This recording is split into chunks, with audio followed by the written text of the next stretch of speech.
C'était un matin de novembre et les premières lueurs grises se posaient lentement sur la plage de Jontien quand j'ai reçu ce message. Un homme de 66 ans, ancien chef de chantier français, m'écrivait depuis sa fenêtre face à la mer. Le ton de son courrier n'avait rien d'agressif. Il n'y avait pas de colère, pas de plainte, pas de dénonciation, juste une phrase posée au début du message comme une pierre que l'on dépose sur une tombe. Il y a 3 ans, j'aurais pu être l'un des hommes dont je vais vous parler. Aujourd'hui, je suis encore là. Beaucoup ne le sont plus. C'est ainsi que commence le témoignage d'Alain. Un témoignage qu'il porte depuis 2 ans, depuis qu'il a remonté la pente d'une dérive qui a failli l'engloutir, et qu'il consacre désormais ses journées à recueillir les histoires d'autres hommes, ceux qui sont passés tout près de mourir comme lui, ceux qui sont morts pour de bon, et ceux qui continuent à mourir lentement, sans même s'en rendre compte. Ce qu'il décrit n'est pas une arnaque. Ce n'est pas une trahison amoureuse. C'est quelque chose de plus diffus, de plus silencieux, de plus difficile à filmer. C'est la déchéance ordinaire de milliers de retraités occidentaux installés en Thaïlande, pris dans la même mécanique invisible, broyés par la même combinaison de 3 forces qu'aucune brochure touristique ne mentionne jamais. L'alcool, la solitude, la ruine. Alain les a vus à l'œuvre, sur ses voisins, sur ses compagnons de comptoir, sur lui-même. Et ce qu'il a appris au cours de ces 2 dernières années, ce qu'il a noté dans un carnet à spirale qu'il transporte partout avec lui, ce qu'il a recueilli auprès de gardiens d'immeubles, de caissières, de supérettes et de fonctionnaires consulaires fatigués, mérite d'être entendu. Parce que derrière chaque histoire qu'il s'apprête à raconter, il y a un homme qui ressemblait un jour à quelqu'un de très ordinaire. Un homme qui aurait pu être votre père, votre frère, votre oncle, votre collègue de bureau. Un homme qui croyait lui aussi qu'il allait vivre le plus beau chapitre de sa vie sous les tropiques. Je m'appelle Alain Périgord-Vaucresson, j'ai 66 ans et je vais vous raconter ce que personne ne raconte vraiment sur la vraie vie des retraités français et belges qui finissent leur jour en Thaïlande. Pas la version Instagram, pas la version brochure, la version vraie. Celle que je vois chaque jour depuis ma fenêtre, depuis 7 ans. Si les histoires que je raconte vous plaisent, pensez à appuyer sur le bouton s'abonner. Votre soutien est essentiel pour la croissance de cette chaîne et m'aide à consacrer du temps à ces vidéos malgré mon engagement dans un emploi à temps plein. Merci d'être ici. Je suis arrivé en Thaïlande il y a 7 ans, en plein hiver français, après 31 ans passés sur les chantiers d'une entreprise de grosses œuvres nantaises. J'avais 59 ans, 2 divorces derrière moi, 3 enfants adultes qui menaient leur vie entre Nantes, Angers et Bruxelles, et une retraite anticipée qui venait d'être validée. J'étais né à Cholet, dans le Maine-et-Loire, et j'avais passé toute ma vie active à empiler des parpaings sous la pluie de l'Ouest. Quand j'ai pris l'avion, je n'avais pas vraiment de plan. J'avais simplement décidé que je n'avais plus envie de me lever à 6 heures du matin pour gratter le givre de mon pare-brise. J'avais des collègues qui étaient partis avant moi, l'un en Espagne, un autre au Portugal, 2 ou 3 en Thaïlande. C'était ces derniers qui me racontaient les histoires les plus belles. Le soleil toute l'année. Les femmes qui souriaient, la bière à un prix dérisoire, les massages à quelques centaines de bahts, les hôpitaux modernes, la nourriture inépuisable. J'ai écouté ces récits pendant 2 ans avant de me décider. Quand j'ai sauté le pas, j'avais 92 000 euros d'économie, une pension mensuelle d'environ 2 300 euros, et la certitude tranquille que j'allais vivre la 2e moitié de ma vie comme un roi. Les premiers mois ont été exactement à la hauteur de mes attentes.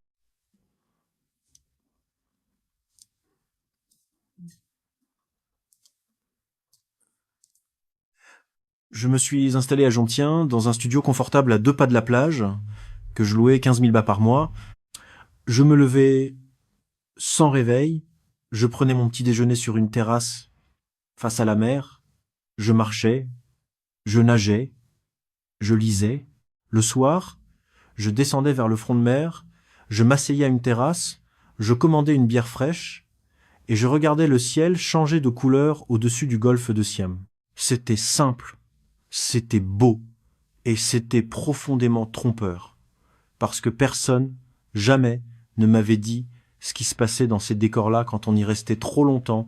Personne ne m'avait dit que cette liberté, si lumineuse au début, finit par devenir une chambre sans mur. Personne ne m'avait dit que la chaleur, la facilité, l'absence de contraintes, tout ce qui m'avait paru si désirable depuis ma terrasse française allait se transformer en quelque chose d'autre. Quelque chose qui ressemblait à une dissolution. Au 3e mois, j'avais déjà mes habitudes. Je connaissais les serveuses des 2 bars où je m'arrêtais le soir. Je connaissais le vendeur de fruits du coin de la rue, je connaissais le chauffeur de mototaxi qui attendait devant la supérette. Je n'avais besoin de presque rien d'autre. Mes enfants m'appelaient une fois par mois, parfois moins. Je leur disais que tout allait bien. Et c'était vrai. Tout allait bien. Sauf que au 6e mois, quelque chose avait commencé à basculer sans que je le remarque. Je buvais une bière de plus le soir. Je m'attardais plus longtemps au comptoir. Je rentrais un peu plus tard. Je dormais un peu plus mal. Et le lendemain, je décalais le petit déjeuner pour le rapprocher du déjeuner.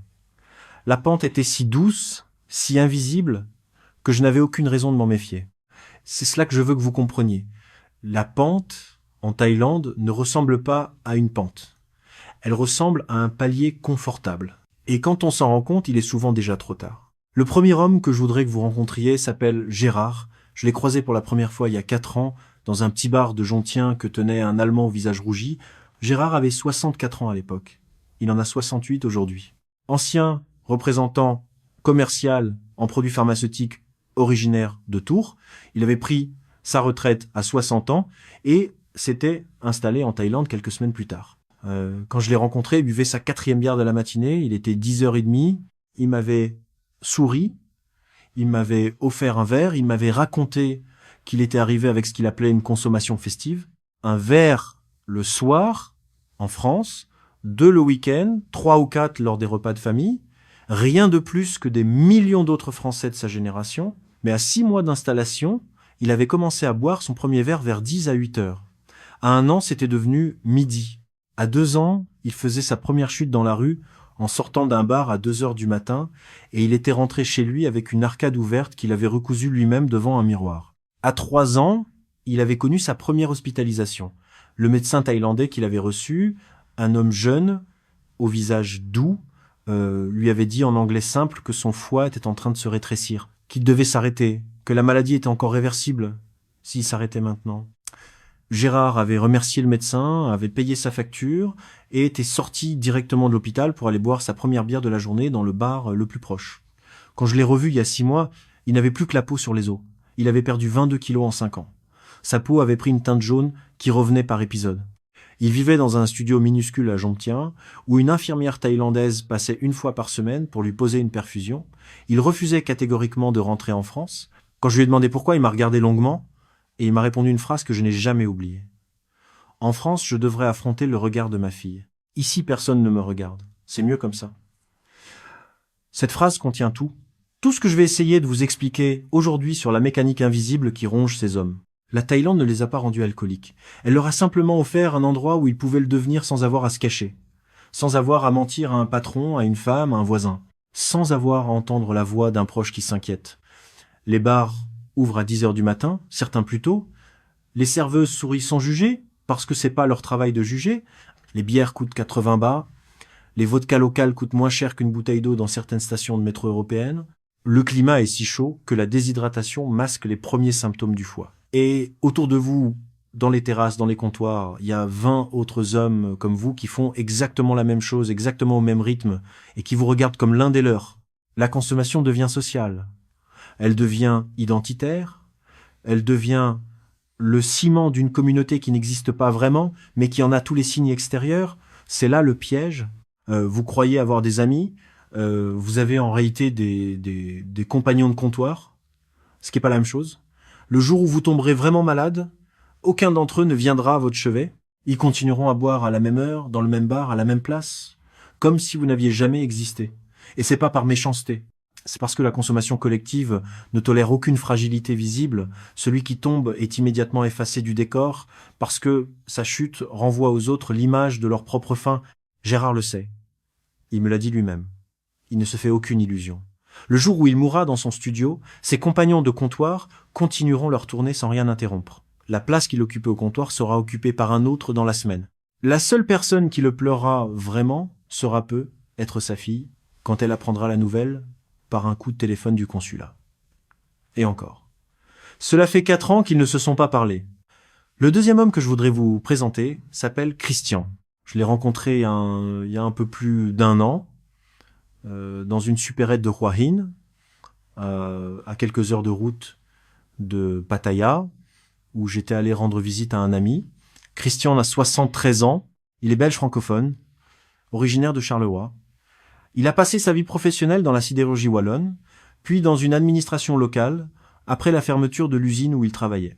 Il est arrivé en Thaïlande il y a 9 ans, après le décès de sa femme. Il s'était dit, en achetant son billet d'avion, qu'il valait mieux changer complètement de décor plutôt que de continuer à errer dans un appartement de Charleroi habité par les souvenirs. Au début, il avait écrit régulièrement à ses 2 enfants, qui vivaient en Belgique. Au bout de 2 ans, les courriers étaient devenus mensuels. Au bout de 4 ans, trimestriels. Quand je l'ai rencontré dans cette supérette, cela faisait 7 mois qu'il n'avait reçu aucun message de l'un ou de l'autre. Ces messages, à lui, restaient sans réponse. Ses appels vidéo étaient ignorés. Le jour où je l'ai croisé, il était en train d'acheter une bouteille de whisky bon marché et un paquet de cigarettes. Il a échangé 3 phrases en thaï approximatif avec la caissière, qui lui a souri par habitude, et il s'est dirigé vers la sortie. Je l'ai abordé parce qu'il m'avait semblé chanceler en marchant. Il s'est tourné vers moi, surpris, et il m'a regardé comme si je venais d'un autre monde. Quand je lui ai parlé en français, j'ai vu quelque chose se briser dans son visage. Il m'a expliqué, en bafouillant, qu'il n'avait pas parlé à un autre francophone de vive voix depuis 11 jours. 11 jours sans une vraie conversation, sans un échange de plus de quelques mots. Il avait écrit à ses enfants la veille. Personne n'avait répondu. Nous sommes allés boire un café ensemble dans un petit établissement au coin de la rue. Il a commandé un café, il n'a pas touché, et m'a parlé pendant 2 heures de sa femme. Une femme qu'il avait épousée à 23 ans, qu'il avait aimée jusqu'au dernier souffle, et dont la voix lui manquait chaque jour. Pendant qu'il m'en racontait, j'ai remarqué quelque chose d'étrange. À plusieurs reprises, il a parlé de lui à la 3e personne. Christian n'a plus le courage de se faire à manger. Christian a arrêté de répondre au téléphone. Christian boit trop, je le sais, il s'en rendait pas compte. Cette dissociation était devenue tellement automatique qu'il glissait dedans sans même le remarquer. C'était comme si une partie de lui s'observait de l'extérieur, comme si la solitude était devenue si épaisse qu'elle l'avait coupé en deux. Quand je suis revenu le voir 1 mois plus tard, son voisin de palier m'a appris qu'il était tombé dans son couloir le surlendemain de notre rencontre. Le gardien de l'immeuble l'avait retrouvé par hasard en montant changer une ampoule. C'était la 4e fois en 2 ans qu'il était retrouvé au sol par hasard. Personne ne l'avait jamais signalé à sa famille. Personne n'avait son numéro. C'est cela, la solitude des retraités occidentaux en Thaïlande. C'est pas une solitude dramatique. Ce n'est pas une solitude bruyante. C'est une solitude administrative. Le pays ne tient aucun registre de ces hommes. Leurs voisins thaïlandais ne parlent ni leur langue, ni la nuance de leur dépression. Leurs voisins occidentaux sont eux-mêmes engagés dans la même dérive, et n'ont ni la disponibilité ni la lucidité pour porter secours à quelqu'un d'autre. Les familles restées en Europe finissent par prendre l'habitude de ne plus avoir de nouvelles. Le silence devient l'état normal. Et quand la fin arrive, elle arrive sans cri, sans signal, sans témoin. Christian n'est pas un cas isolé. Il est l'un des innombrables visages d'une réalité que la communauté expatriée préfère ne pas nommer. Il y a en Thaïlande des milliers de Christians. Ils vivent dans des immeubles parfaitement ordinaires, dans des quartiers parfaitement ordinaires, à côté de gens qui savent pas leur nom. Ils achètent leur whisky le soir, leurs cigarettes le matin et quelques nouilles à midi. Ils regardent passer les semaines. Ils ne pleurent même plus. Le 3e homme que je veux vous présenter s'appelle Patrick. Je l'ai connu il y a 5 ans, à une époque où je commençais moi-même à glisser sans le savoir. Patrick a 64 ans. Il est français, originaire de Mont-de-Marsan, dans les Landes. Il a passé sa vie active comme cadre commercial dans une coopérative agricole du Sud-Ouest. Il a quitté la France après son divorce à 55 ans, en emmenant avec lui le fruit de la vente de la maison familiale, soit environ 220 000 €. C'est une somme considérable pour un homme de son milieu. Une somme qui, gérée prudemment, lui aurait permis de vivre confortablement jusqu'à la fin de sa vie. Quand il est arrivé à Pattaya, il s'est installé dans un studio modeste, il a pris ses marques tranquillement, et il a rencontré, au bout de quelques mois, une femme thaïlandaise qui travaillait dans un bar à hôtesse du centre. Elle s'appelait Noa. Elle avait 36 ans à l'époque. Elle parlait un anglais simple mais correct. Elle avait 2 enfants d'un précédent mariage et elle vivait dans un petit appartement à quelques rues du bar. Patrick, comme beaucoup d'hommes, dans sa situation, n'avait pas l'intention de tomber amoureux. Il pensait passer quelques semaines agréables, puis tourner la page. Mais Noa avait une qualité rare. Elle écoutait. Elle posait des questions. Elle se souvenait des prénoms, des dates, des anecdotes. Elle remplissait, sans en avoir l'air, le vide laissé par 30 ans de mariage médiocre que Patrick venait de quitter. Au bout de 6 mois, ils vivaient ensemble. Au bout d'1 an, ils étaient mariés à la mairie de Pattaya, devant 2 témoins thaïlandais que Patrick voyait pour la première fois. Au bout de 2 ans, il avait financé la construction d'une maison à Buriram, dans le village natal de Noa, pour un montant total d'environ 3 800 000 bahts, soit un peu plus de 90 000 €. Comme il n'avait pas le droit de posséder du terrain en Thaïlande en tant qu'étranger, la maison avait été enregistrée au nom de Noa. Patrick s'était dit que c'était une formalité. Il avait acheté un pick-up japonais d'occasion pour la belle famille parce que les routes du village étaient difficiles. Il avait investi 60 000 € dans un petit restaurant que la sœur de Noah voulait ouvrir près de la maison familiale. Il avait financé la rénovation de la maison des parents de Noah. Il avait payé les études d'un neveu. Il avait acheté un scooter pour un cousin. Tout cela en 4 ans. Tout cela avec la conviction tranquille qu'il construisait une nouvelle famille, qu'il était enfin utile, qu'il était enfin aimé pour ce qu'il était. À la 5e année, le restaurant avait fermé. La sœur de Noah avait disparu avec la caisse. Le pick-up avait été revendu sans qu'on lui en parle. La maison de Buriram avait commencé à s'abîmer faute d'entretien. Et un matin, Noah lui avait annoncé qu'elle voulait divorcer. Elle disait qu'elle ne se sentait plus aimée. Elle disait qu'elle avait besoin de retrouver sa liberté. Elle disait qu'elle restait son amie. Le divorce a été prononcé en quelques semaines. La maison est restée au nom de Noah. Le compte commun, ouvert à son nom à elle dans une banque thaïlandaise, a été vidé dans les jours qui ont suivi. Quand Patrick a fait ses comptes, il lui restait 32 000 €. Sur les 220 000 qu'il avait apportés, quand je l'ai revu il y a quelques mois, il vivait dans une chambre louée à la semaine, dans un petit hôtel de Pattaya, à 9 000 bahts par mois. Sa pension de 750 € y passait à peu près en totalité, dont une partie consacrée à l'alcool. Il refusait toujours d'envisager le retour en France. Il disait qu'il n'avait plus rien à y faire. Il disait surtout, sans le dire, qu'il n'avait pas le courage d'affronter le regard de ses anciens collègues, de ses voisins, de son frère qu'il avait prévenu 3 ans plus tôt. La honte est l'une des plus grandes prisons de la déchéance des retraités occidentaux en Thaïlande. Elle empêche de rentrer. Elle empêche de parler. Elle empêche de demander de l'aide. Elle pousse à boire un peu plus pour ne plus y penser. Et elle pousse à rester, parfois jusqu'à la mort, dans un pays qui ne nous appartient pas, où nous ne sommes plus que l'ombre de l'homme que nous avons cru devenir en arrivant. Le 4e homme dont je veux parler ne ressemble pas aux 3 premiers. Il ne buvait pas. Il n'était pas particulièrement isolé. Il n'avait pas épousé de femme thaïlandaise. Il s'appelle Jean-Marie, il a 70 ans, il est suisse, originaire de Lausanne. Il avait passé sa vie active comme ingénieur dans une grande entreprise pharmaceutique helvétique et il avait pris sa retraite à 62 ans avec un patrimoine confortable et un sens aigu de la rigueur. Quand il est arrivé en Thaïlande, il avait l'intention de profiter d'une retraite tranquille, sans excès, sans imprudence. C'est précisément ce qui rend son histoire si dérangeante, parce qu'elle prouve que la déchéance ne touche pas seulement les hommes faibles, isolés ou alcooliques. Elle peut frapper les plus prudents, les plus méthodiques, les plus rationnels. Il suffit d'une rencontre, au mauvais endroit, au mauvais moment, avec la mauvaise personne. Jean-Marie fréquentait depuis quelques années un établissement bien connu de Pattaya qu'on appelle le Phoenix Club, un lieu de retrouvailles pour expatriés de longue durée. C'est un endroit relativement calme où l'on boit modérément, où l'on joue aux fléchettes, où l'on échange des nouvelles du pays. Un soir, il y a quelques années, il a rencontré un autre Suisse, un homme d'une 60aine d'années, qui se présentait comme un investisseur immobilier établi à Phuket depuis longtemps. Il s'appelait Roland, il avait l'air sérieux, il portait des chemises bien repassées, il parlait avec compétence des marchés immobiliers asiatiques. Il avait surtout l'avantage d'être suisse, comme Jean-Marie, ce qui, dans l'esprit de ce dernier, valait toutes les recommandations bancaires du monde. Au cours des mois suivants, Roland lui a parlé d'un projet immobilier dans une zone en développement de Phuket. Un ensemble de villas haut de gamme destinées à une clientèle russe et chinoise. Les chiffres présentés étaient impressionnants. Le rendement annoncé était élevé. Les documents fournis étaient apparemment sérieux. Plan d'architecte, attestation de notaire, photo d'un terrain réel. Jean-Marie a hésité quelques semaines, puis il a versé un premier acompte de 60 000 francs suisses. Quelques mois plus tard, on lui a demandé un complément parce que les fondations coûtaient plus cher que prévu.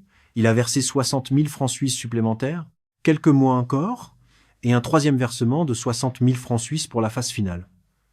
Au total, sur 2 ans, il avait versé 180 000 francs suisses. Quand il s'est rendu sur place pour visiter le chantier, il a découvert un terrain vague, pas de fondation, pas de villa, pas de chantier, rien. Le panneau d'origine avait été retiré. Le téléphone de Roland sonnait dans le vide. L'appartement à Phuket, où il avait reçu une fois, était occupé par d'autres locataires qui n'avaient jamais entendu son nom. Le projet n'avait jamais existé. Les documents étaient des faux. Les attestations notariales avaient été fabriquées par photoshopage sommaire. Jean-Marie est allé à la police thaïlandaise. Il est allé à l'ambassade suisse. Il est allé chez un avocat. Tous lui ont dit la même chose.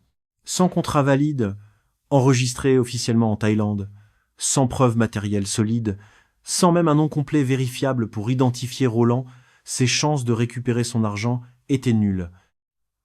Il a tout de même intenté une procédure qui a duré 10 à 8 mois et coûté 15 000 € supplémentaires en frais d'avocat pour aboutir à un non-lieu. Aujourd'hui, Jean-Marie vit dans un petit appartement de Pattaya, en utilisant sa seule pension de retraite suisse, qui est correcte, mais ne lui permet plus aucun confort. Il ne sort presque plus. Il a coupé les ponts avec la plupart de ses anciennes connaissances. Il dit qu'il ne fait plus confiance à personne, surtout pas à un autre francophone. Il dit aussi, et c'est la phrase qui m'a le plus frappé, que ce qui lui a fait le plus mal n'est pas la perte d'argent. C'est la perte de confiance en sa propre lucidité. Il avait toujours pensé qu'il était trop intelligent, trop méthodique, trop expérimenté pour se faire avoir. La découverte qu'il s'était trompé, à ce point sur lui-même, à cet âge-là, avait été plus dévastatrice que la perte financière. C'est une chose à laquelle peu de gens pensent quand ils s'installent ici. Le risque ne vient pas seulement de ce qu'on perd, il vient de ce qu'on découvre de soi-même au moment où on perd. Et ce qu'on découvre, parfois, ne peut plus être remis dans la boîte. Il faut maintenant que je vous parle de ma propre histoire, parce que c'est la seule qui me donne le droit de raconter celle des autres. Je vous ai dit que j'étais arrivé à Jontiens il y a 7 ans avec 92 000 euros d'économie et la certitude d'avoir trouvé le bon endroit pour vieillir. Pendant les 2 premières années, tout s'est passé comme je l'avais imaginé. Puis, quelque chose a changé. Lentement, imperceptiblement. À la 3e année, je buvais 6 bières par jour. À la 4e, j'avais ajouté un whisky le soir.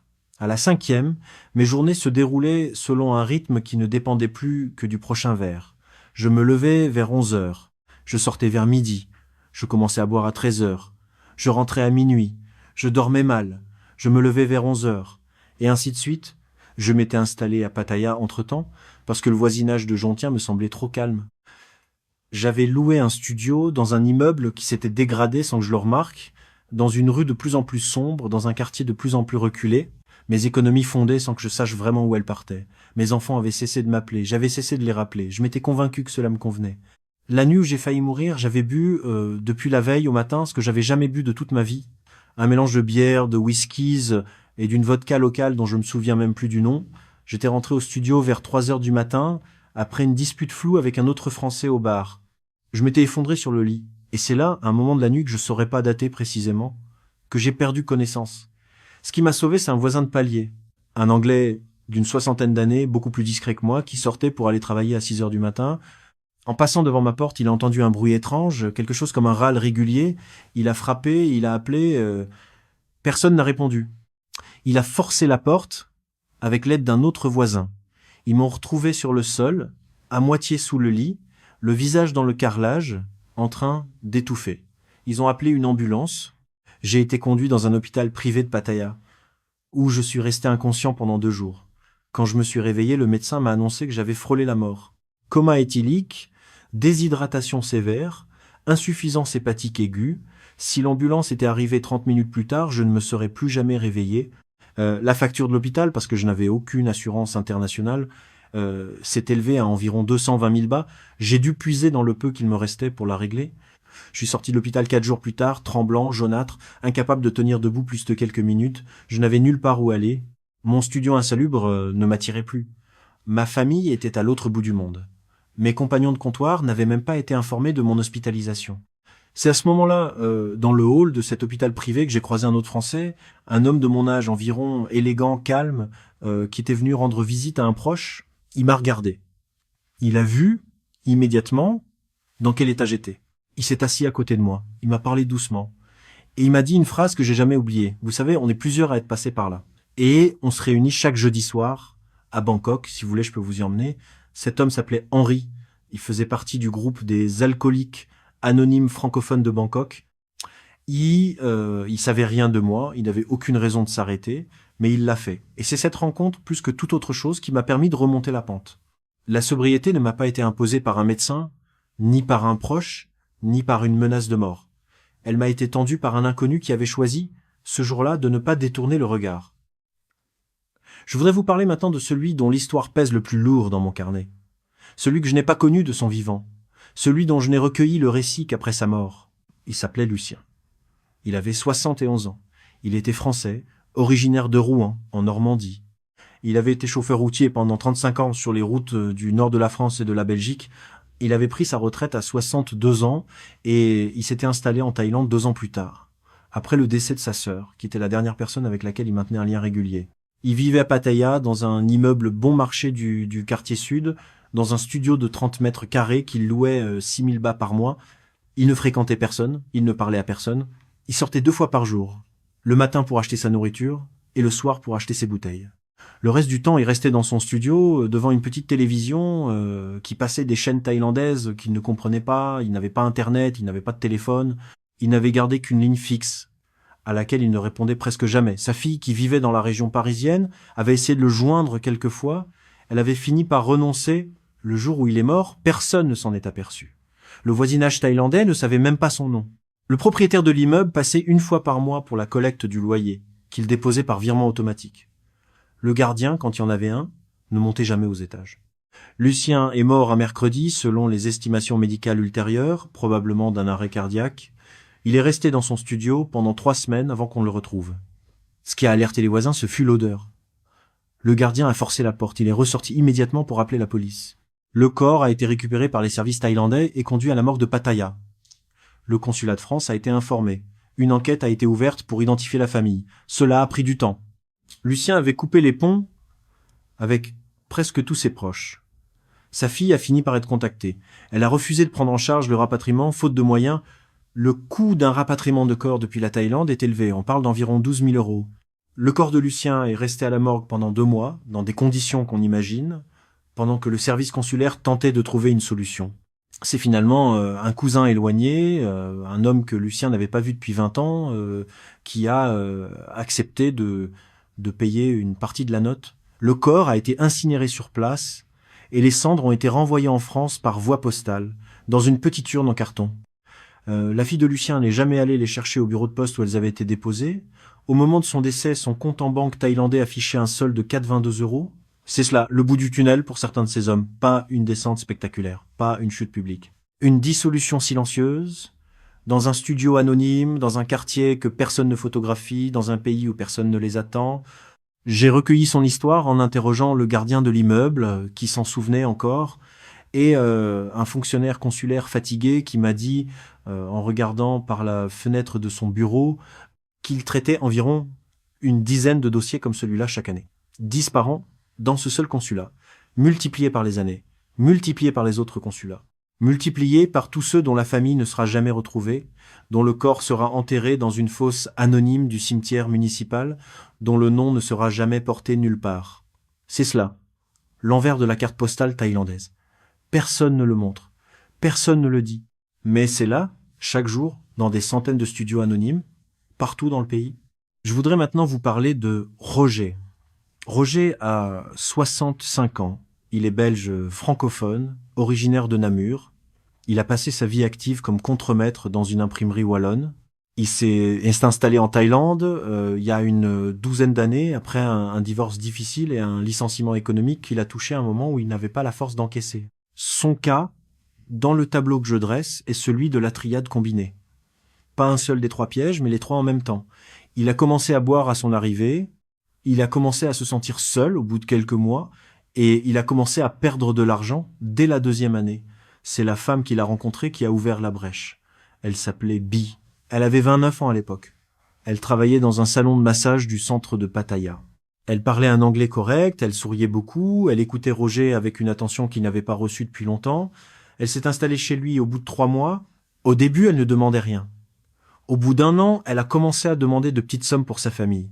Au bout de 2 ans, elle a commencé à demander des sommes plus importantes pour des urgences supposées, une opération de la mère, un accident d'un frère, des frais de justice d'un cousin. Au bout de 3 ans, elle avait accès à son compte en banque thaïlandais, dans lequel Roger avait transféré, sur les conseils d'un ami, l'essentiel de ses économies pour éviter les frais de change. Pendant tout ce temps, Roger buvait. Beaucoup. La consommation quotidienne anesthésiait son jugement, fragmentait sa mémoire et l'empêchait de tenir un suivi rigoureux de ses dépenses. Bi le savait. Elle attendait toujours la fin de la 2e bière pour demander une signature. Elle profitait des matins de gueule de bois pour passer aux banques avec lui. Elle organisait des dîners avec sa famille élargie, à Buriram, où Roger payait pour 15 personnes sans bien comprendre ce qu'il y avait dans son assiette. Quand il s'est réveillé, au sens propre comme au sens figuré, à 63 ans, après une hospitalisation pour pancréatite aiguë, il a fait ses comptes. Sur les 180 000 euros qu'il avait apportés 12 ans plus tôt, il lui en restait 10 à 7 000.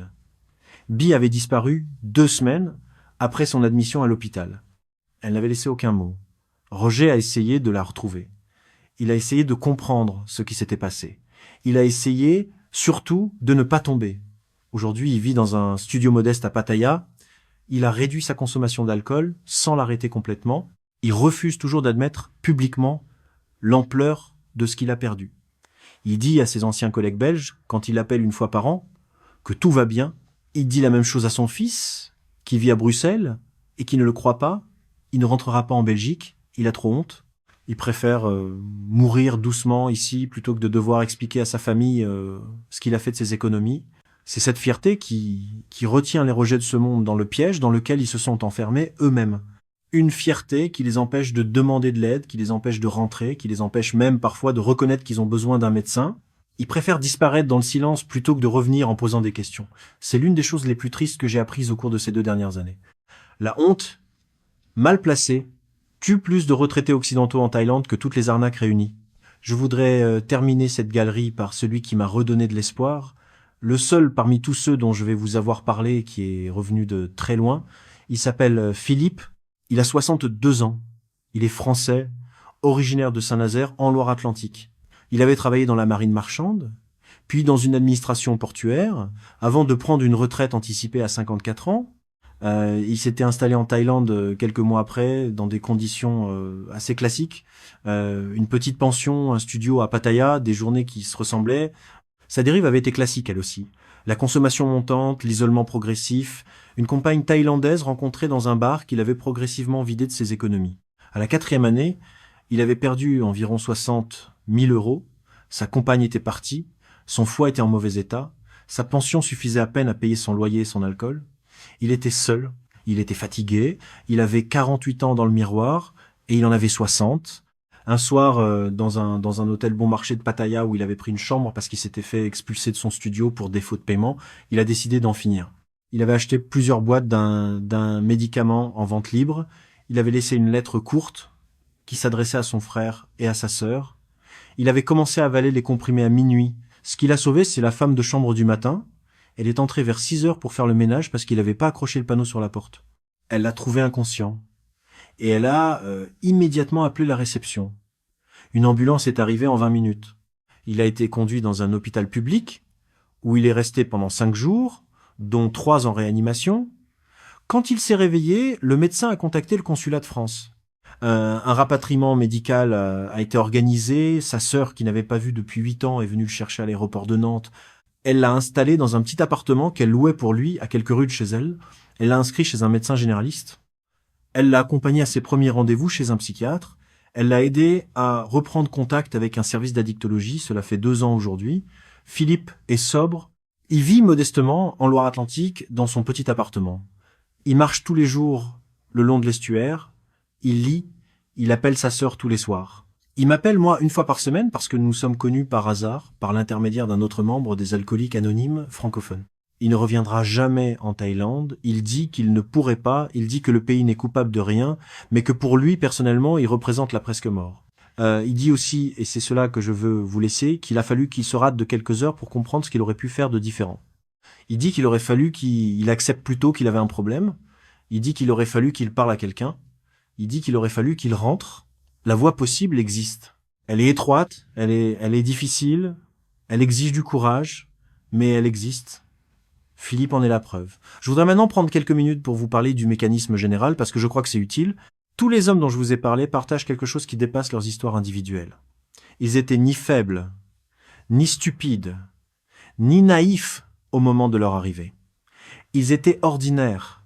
Ils ressemblaient à votre voisin, à votre collègue, à votre frère. Ce qui les a abattus, c'est pas leur personnalité. C'est un environnement particulier qui possède 3 caractéristiques que je voudrais que vous reteniez. La première, c'est l'absence totale de cadre social. En France, en Belgique, en Suisse, vous vivez dans un tissu de regard.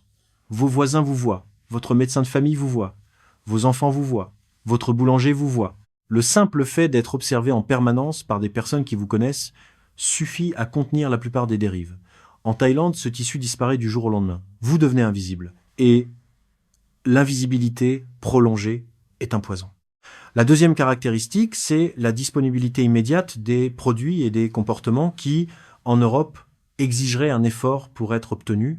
L'alcool est partout, à toute heure, à des prix dérisoires. Les bars ouvrent tôt. Les femmes jeunes sont accessibles dans des conditions qui n'existent pas en Europe. Les biens immobiliers se présentent avec une opacité juridique qui empêche les vérifications normales. Les investissements proposés échappent à tout contrôle réglementaire sérieux. Tout ce qui chez vous est encadré, surveillé, ralenti, devient ici fluide, immédiat, sans frottement.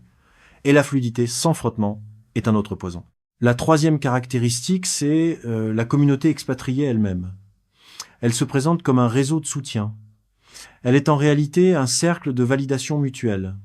Chacun s'y trouve confirmé dans ses propres choix par la présence des autres qui font les mêmes. Personne n'y joue le rôle de la sentinelle. Personne n'y dit « à l'autre tu vas trop loin ». Parce que tout le monde, à des degrés différents, est dans la même barque. C'est pas par méchanceté que personne ne vous prévient. C'est parce que vous prévenir reviendrait pour eux à reconnaître qu'eux-mêmes auraient besoin d'être prévenus. Ces trois caractéristiques combinées créent un environnement dans lequel la pente devient invisible. Vous glissez sans vous en rendre compte. Vous glissez sans que personne ne vous le dise. Vous glissez sans que rien dans le décor ne vous alerte.